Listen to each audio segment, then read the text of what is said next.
Welcome to Senior Moment, Successful Aging. I'm your host, Mary Beals-Luedtke. I'm the Area Agency on Aging Director with NACOG. You can reach me toll-free at 877-521-3500. Successful Aging is sponsored by Yavapai College, Division of Lifelong Learning. Our producer is Nancy Bennett, and you can reach Nancy at 717-7607. So give her a call if you have suggestions about shows you'd like to see or questions about today's show. Again, welcome to Senior Moment, Successful Aging.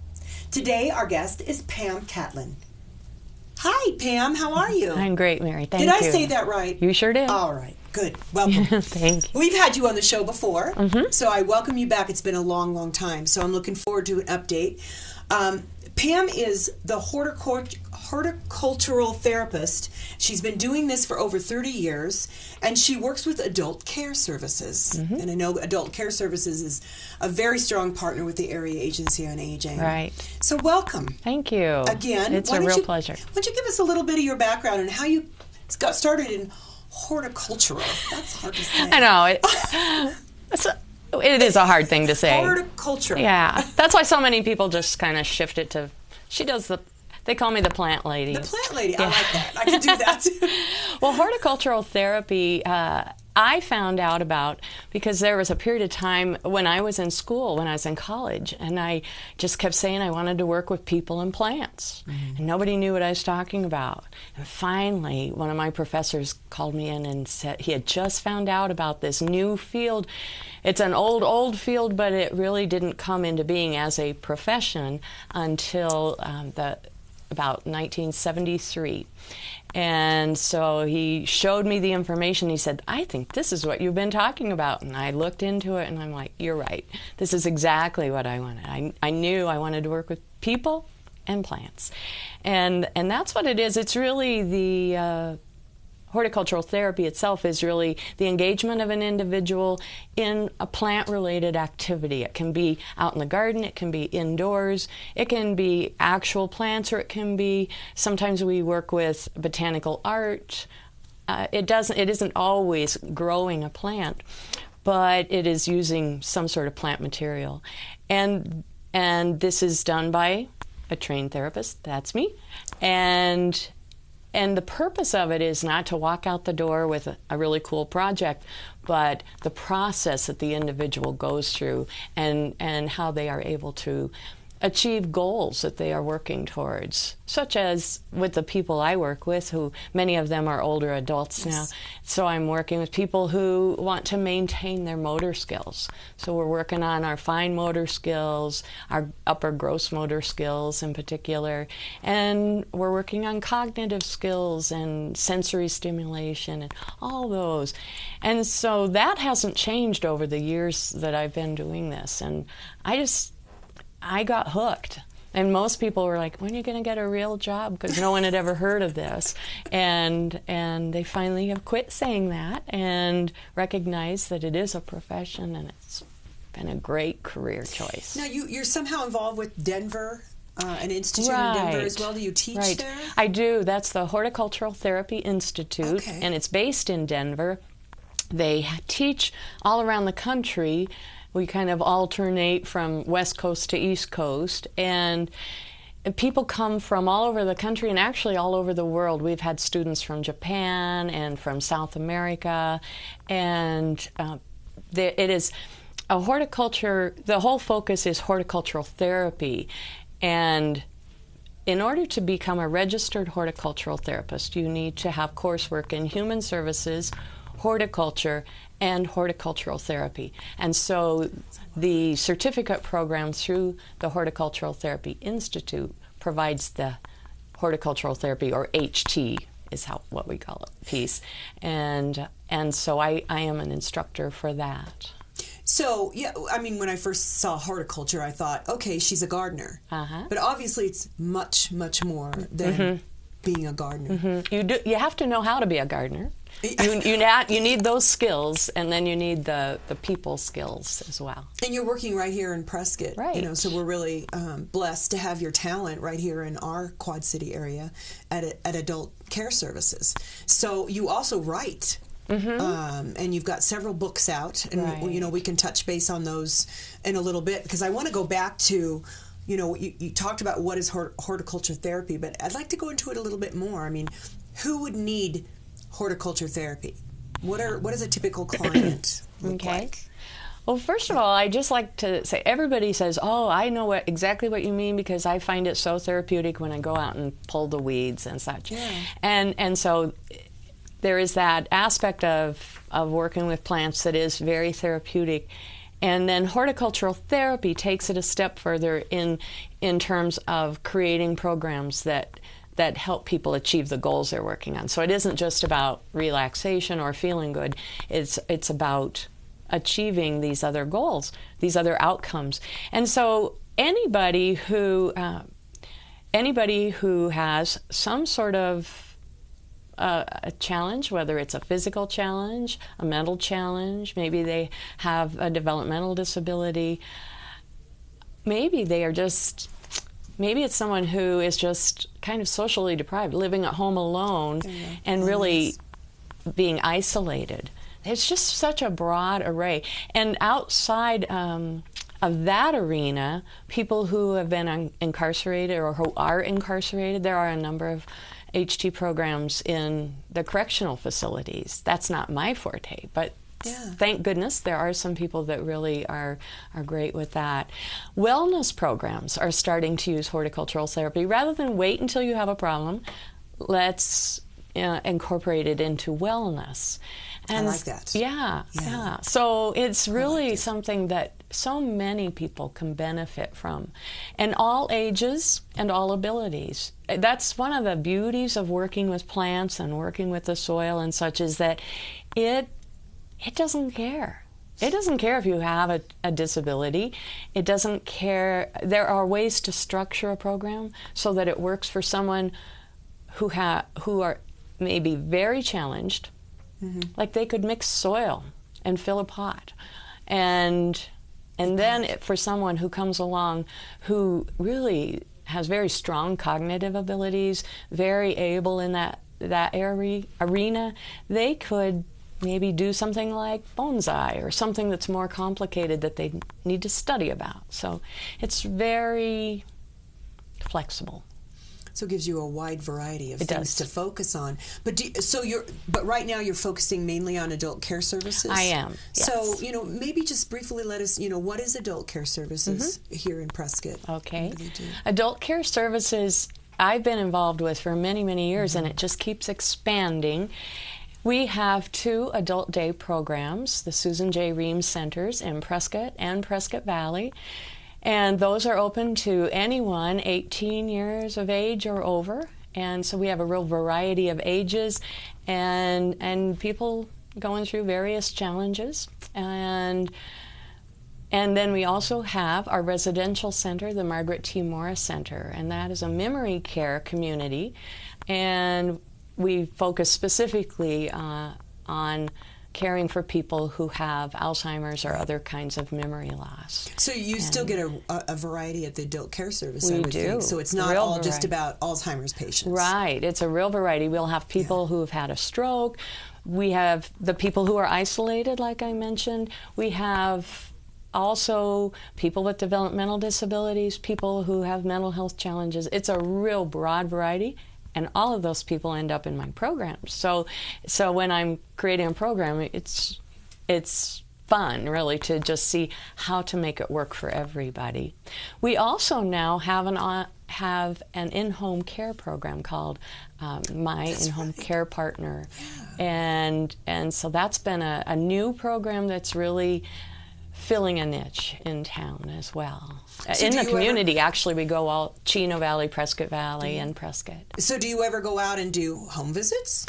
I don't, but I see the potential for that. I don't have time, but we just this year we're able to hire another registered horticultural therapist, and so for the first time in my time of living in Prescott, we now have 2 registered horticultural therapists, and that's Nancy Snyder, and she is working out in Prescott Valley. And at some point, it is my dream that that we will be able to expand and offer that at the in-home care level as well. That would be exciting, because when you talk about separation and loneliness, but I know the Adult Care Services has transportation. Right.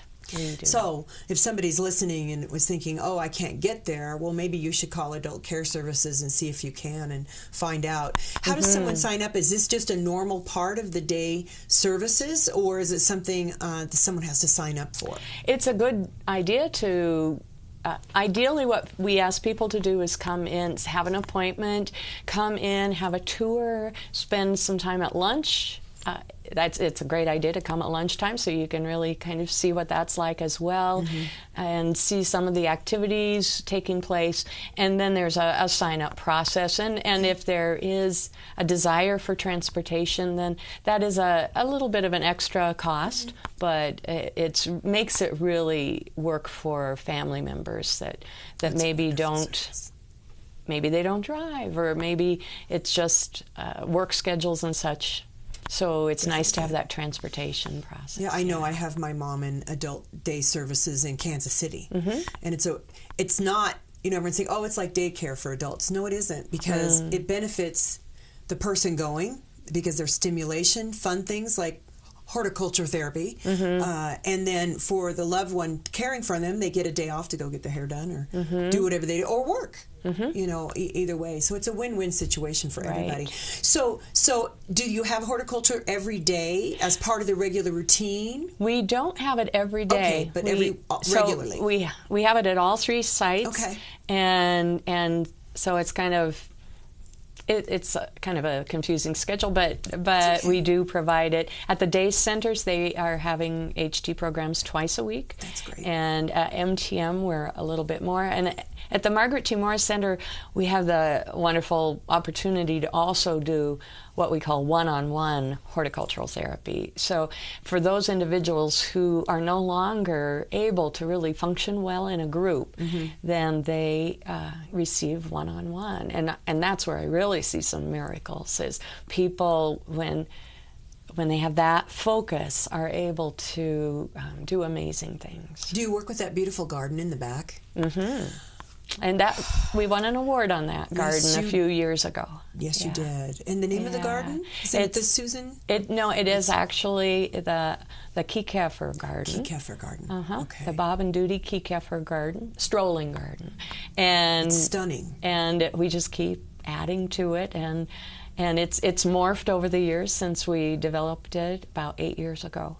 That would be fun to maybe have a show in the garden when it comes out this spring. Oh, that would be great. I would love to do that, because I don't think, if you haven't seen it before, the impact of going through it, seeing what all the folks have done to be part of that garden, the bricks they've made, the plants they care for, it's just an amazing thing, and I'm sure that's a big part of horticulture therapy. You were saying earlier that it's, you almost perked up a word in my head, landscaping. Right. So it seems like that's kind of not landscaping, but part of how you said it. Is that part of what you work with them on? Well, and I work with the residents and at the day centers, the participants on. We raise almost all the plants that we use in the raised beds and containers. Okay. So we start as much as we can from seed indoors and grow them on, and then transplant them out to the gardens when the weather is good, and care for them. The residents and I do the care of everything that's at raised levels. If it's at ground level, then it's a landscaping crew. If it's raised, it's ours to care for. And we do veggies, flowers, and herbs, and enter things in the county fair. I guess now we call it Yavapai Fair instead of the county fair, but it's still a really important part of our program. And we do everything.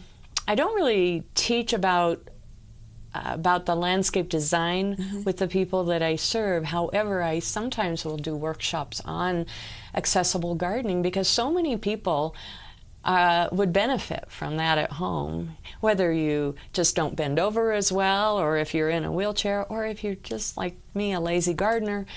Or in this area, we don't have any soil, so raised bed gardens and container gardens are a pretty important part of gardening here in this area. Yeah, I'm out in Dewey, so everything's in containers. I have old bathtubs and big, and that's how I've made it successful. But I could certainly use some more information. And I know you have a new book out, and I'm going to look at that for a minute. It's called The Growing Difference. So if we can get a shot of that. The Growing Difference is natural success through horticultural-based programming. So who would benefit from your book? People that would benefit from that would be anyone who's working with individuals in care centers of any kind, the activities people, occupational therapists would benefit from it, therapeutic recreation folks. Also, people at home that may be caring for a loved one, and what I hear so often is, oh, I just don't have any way to connect with my loved one anymore. Yeah. And this is full of activities. It's not actually a how to garden book. It's filled with 35 horticultural-based activities that have actual outcomes that can be derived from following through on those activities.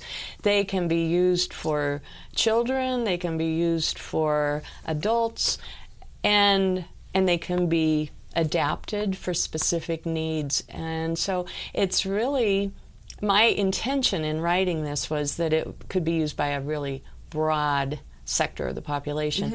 Teachers would find it helpful in elementary ed and also in special ed, I believe. And programs like, a long time ago, I worked at Yavapai Exceptional Industries, and programs such as that would benefit from it as well. Yeah, I was just thinking about my daughter. She's a teacher. And it's like, well, I'm looking it through here, and there's some great projects. And my mother as well. I know that's one way my sister connects with her is they have a little garden for Mother's Day every year because she has everything. We all buy plants and seeds. So, because that's something she still likes to do. But she has to be prompted. And you know, but this would be a really nice, thing to get my sister. And it's step by step, everything, which is important for me. And tells you, kind of gives you pre-planning notes. So it's like before the day that you actually start, it tells you what you need to have on hand, and it gives you precautions. So if you're serving a population that might nibble on something, gives you some precautions there. Don't eat these plants.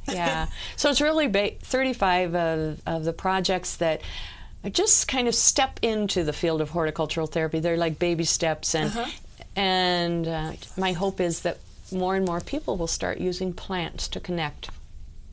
And I like what you said earlier too, that the soil doesn't care. The plants don't care.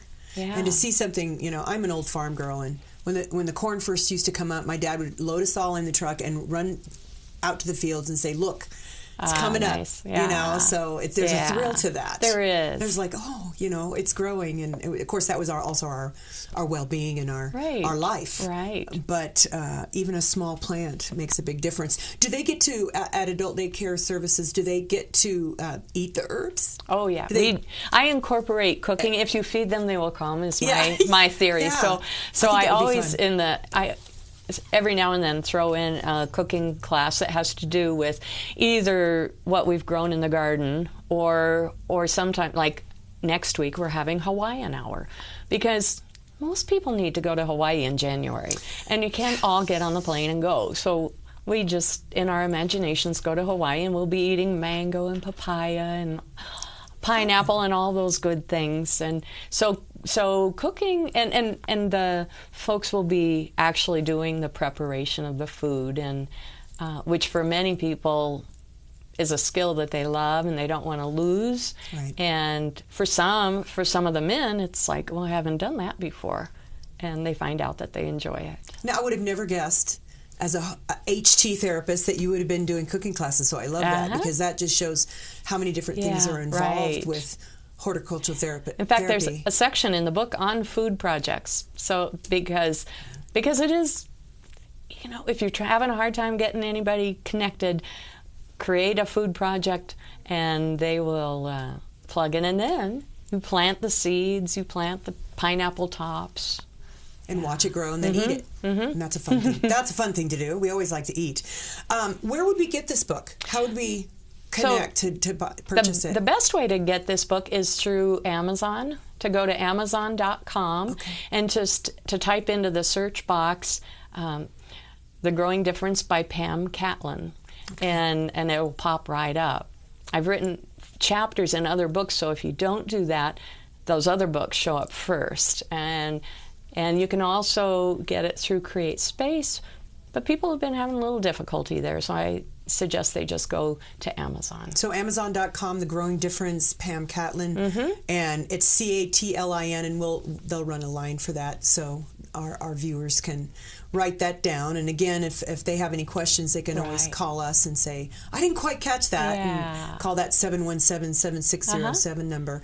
Is there, do you have a number for folks to call for the horticulture therapy at the adult daycare that we could contact? You bet. They can call me directly at 710-7875, area code 928.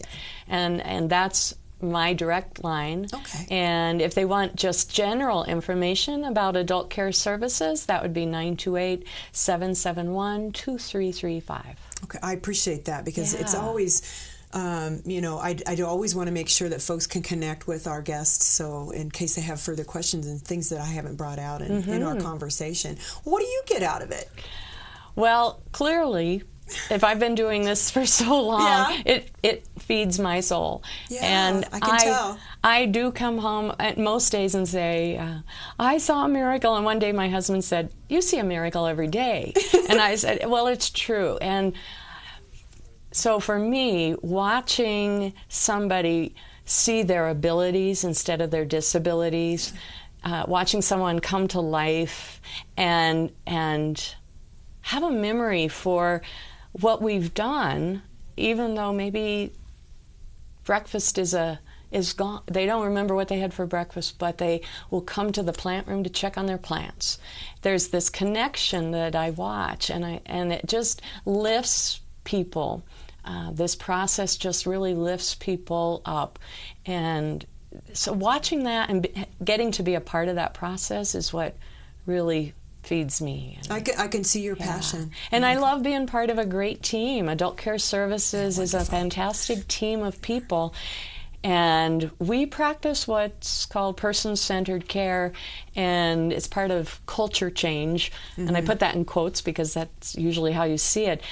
And it's all about not just serving the people, our residents and our participants, but it's how we work with each other as well, and how we support each other. And that's something that is always evolving for us, and I get very excited about that as well. It is very exciting, because I know at the Area Agency on Aging, we're trying to change our culture as well, because it's not about someone going to daycare services and being taken care of. Right. It's about that connection and about them being involved and engaged. And just recently we spoke to a counselor that works with hospice, and here's the connection. We all need a purpose. Right. We all need to have something we look forward to. And certainly to watch your plant grow or watch your project come to fruition is something to look forward to. And that may be the only thing they have to look forward to. That's right. Yeah, so that's right. I can see that. That's right. I think that's one of the things about the plant program is that it's functional. It has a purpose for the individual, like you said. It isn't just busy work. It's really, we grow the plants for the fair or to take home, or sometimes we have plant sales. We are going to be purchasing a new cold frame from the proceeds of a plant sale that we had at the Margaret T. Morris Center, and people feel so proud of that. All the plants that we have up here in our basket were grown by the residents at the Margaret T. Morris Center, and so we decorate the rooms. Everything has a purpose, and in the garden it's the same, so having that purposeful activity makes a huge difference for people. Yeah, it does. We need to be connected. Oh, I love the plant sale. Yeah. So what time of year do you usually have that? Whenever the plant cart gets too full, and that makes sense. That's logical. Yeah. Or we try to time sometimes right before like Christmas. So how do you announce that? Well, it's pretty much in-house. I put it up, and in no time at all, they're gone. But Oh, darn. You should really CC the Area Agency on Aging so we could at least get it out there a little bit. Well, that's true. That's true. Because that'd be wonderful. We love to partner with you. So, but it sounds like you sell them pretty quickly to your staff. They go pretty fast to staff and family members who walk in the door. That's true. Help you raise money for additional things that you can have. I was noticing on the back of your book, too, that you've started... 30, 50 horticulture things around the country? It's right. And I realized recently, it is true because I started pretty early in the field. Wow. And I started in 1976. And the profession, the American Horticultural Therapy Association, was started in 1973, I believe it was. So I guess I am a pioneer. You are a pioneer. But one of the ways I created so many programs was that for 5 years I worked for the Chicago Botanic Garden in their horticultural therapy services, and we were responsible for starting 10 new programs a year in healthcare facilities around the Chicagoland area, so all throughout Cook County. So 5 years, 10, possibly 10 programs. That's how I kind of got that up to that extent. But the fact is that very seldom have I moved anywhere where there was a horticultural therapy program going. And so if I wanted to do the work in this field, I had to make my own work. And so I became pretty proficient at creating horticultural therapy programs and in various healthcare facilities.